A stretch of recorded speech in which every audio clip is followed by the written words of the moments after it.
Welcome to the DLT Inside Scoop for the beginning of January 2025. So we're kicking this year off strong with some new releases, and we're going to show you what we have coming up. So we're going to jump right into it. All right, first up we have the Bark River Teddy 2. It's been a while since we've seen this knife. This entire batch is done with the Moran style handle.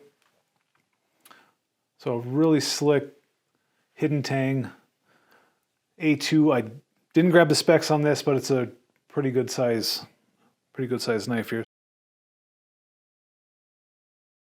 Really nice in hand, kind of classic style. It does have your standard brown leather sheath with the snap retention for the guard.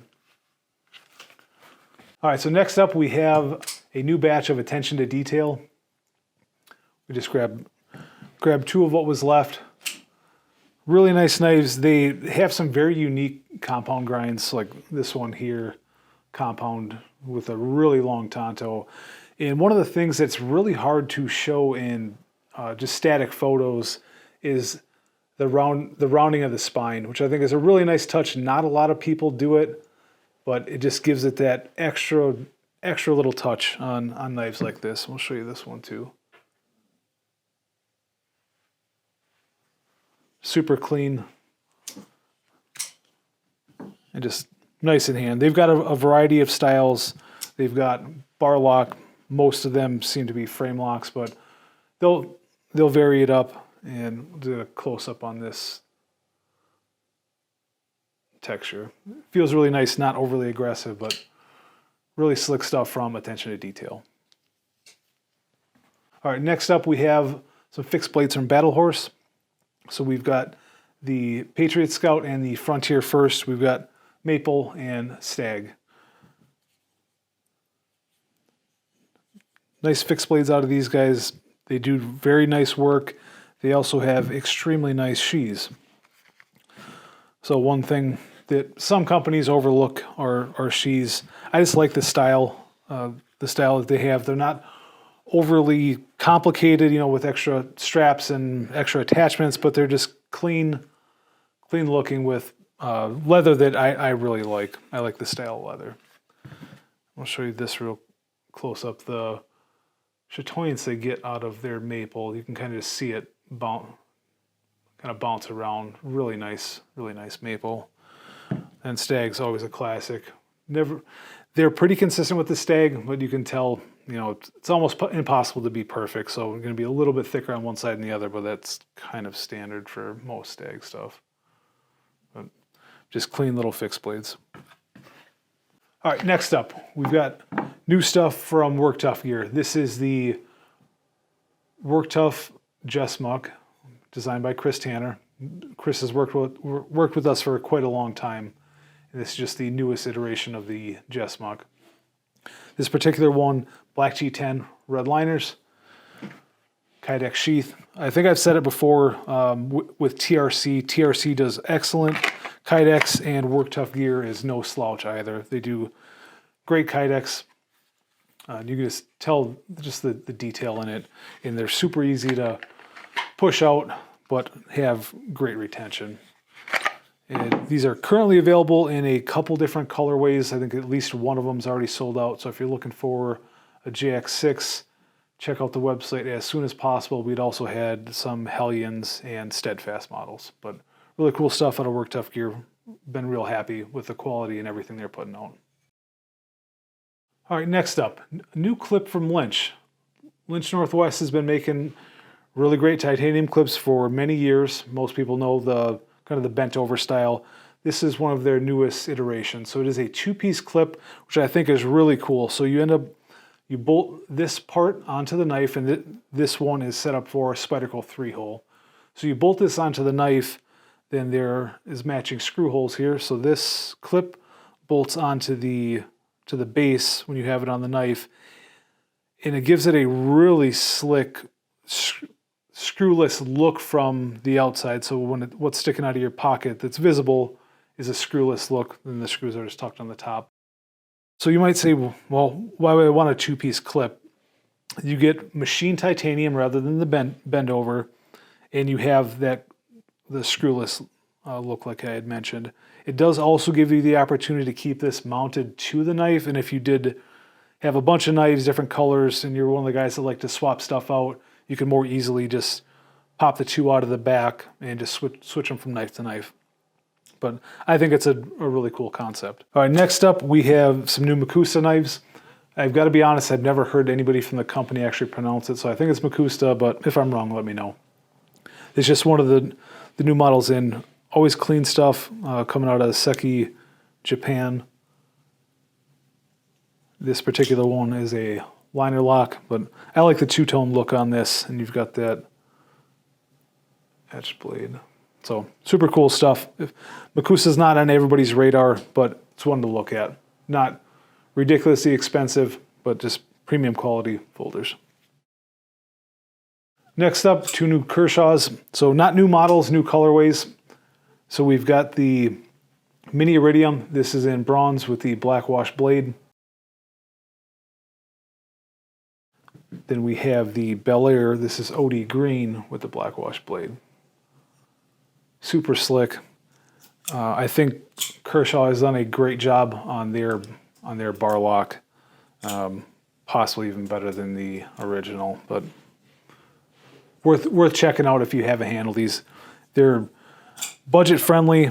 So this model is made in the U.S. and I'm pretty sure this one is import. Yeah, so this is an import. So it'll span the price ranges a little bit, but both are quality pieces. All right. Next up, one of the highlights from the new batch of Medfords. This is the Praetorian Swift Flipper. Really clean. As you guys, well, anybody that's watched any of my videos in the past know that I'm a Medford fan. I wasn't overly in love with this model just because it's a little bit smaller than what I would normally carry, but it has definitely grown on me. So with this batch, we have some of these flippers, we had some Proximas, and a couple other things that you guys should check out. And one quick note, if you didn't notice, little glass breaker hidden on the front here, so not everybody catches that. Just dropped Reimer knives. This is our first batch from them, and they are super clean. So we've got custom kitchen knives, and we're just going to kind of zoom in here and show some of the detail. All hidden tang. They are super clean, very comfortable. So just grab two different sizes here. Just exceptionally well done. Like I said, they're super comfortable. These are very thin and are extremely sharp and ready to slice whatever you put in front of it. One thing to note, they do tout how thin they grind these, so don't be stupid around bone and try to use this as a cleaver. It's not going to turn out well for you. But use a kitchen knife how it's supposed to be used and you will have no issues. So those are Reimer knives, just dropped. Definitely one to check out. New brand for DLT. All right, now we're going to get into our upcoming drops. So this is the Bark River Featherweight Fox River. So not a new model, but first time we've seen it in quite some time. So standard black canvas, Mike Stewart's favorite. And we had grabbed out one of the crazy voodoo resins. So as usual in Bark River fashion, bunch of different handle materials to choose from. And just to give you some perspective in hand. So nice little knife, not too big, not too small. I guess you can take your choice on whether you EDC this. For me, it's a little bit big for a fixed blade, but if I carry a fixed blade, it's a tiny little guy, just because it's a lot harder for me to carry than a folder, but made more for just general small outdoor tasks. Relatively lightweight, and around here, there's whitetail are about the biggest game that you're going to come across for the most part, and this would field dress any whitetail, at least in the upper Midwest. So, Bark River, Featherweight Fox River in 3V. Another new drop is another batch of Warlander. Super clean. Anybody that's ever worked under Andy Roy just puts out good stuff. And if you're not familiar with Andy Roy, that is the owner of Fiddleback Knives.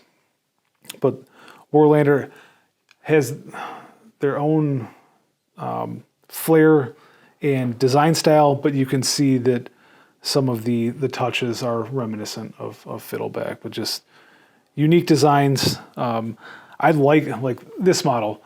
You might look at it on the surface and say, well, that blade's a little bit small proportionally to the handle, but it's got full handle and enough blade to do just about everything. Leather work is also super clean, really premium leather, and just makes a great matching set here. And last up for the upcoming drops is Dead Reckon. So, two different options here. So these are button locks. The first batch we had was a couple months ago. We did extremely well with them. They are super clean. So this batch is a little bit different. So all of them have inlays, different styles of the machining on the inlays, different color aluminum, and then different color inlays. So it's a bunch of crazy different combinations. But the work is super clean, Magna Cut steel. Get a little close up on some of this machining. And very unique pocket clip. So you might look at this side and say, well, what the hell is that V? But that is to match the clip if you want to flip it to the other side. So very cool. And thinking about the lefties, granted, it's not going to do you as much good not having the button on this side, but I imagine a lefty could still use the button with the forefinger. So really cool stuff out of Dead Reckon. One thing we wanted to announce, Kat and I will be at SHOT Show again this year. If there's any specific brand that you wanted us to stop at within the knife industry, I know there's a lot of guns, but keep the knives. Let us know. We're going to be hitting Instagram and YouTube Shorts a lot harder than we did last year, in addition to the full-length interview style video. So keep an eye out for that. And if you're not subscribed, go ahead and hit that subscribe button right now. So as always, we appreciate you guys watching. Put in the comments if there's any questions you have, and we'll see you on the next one.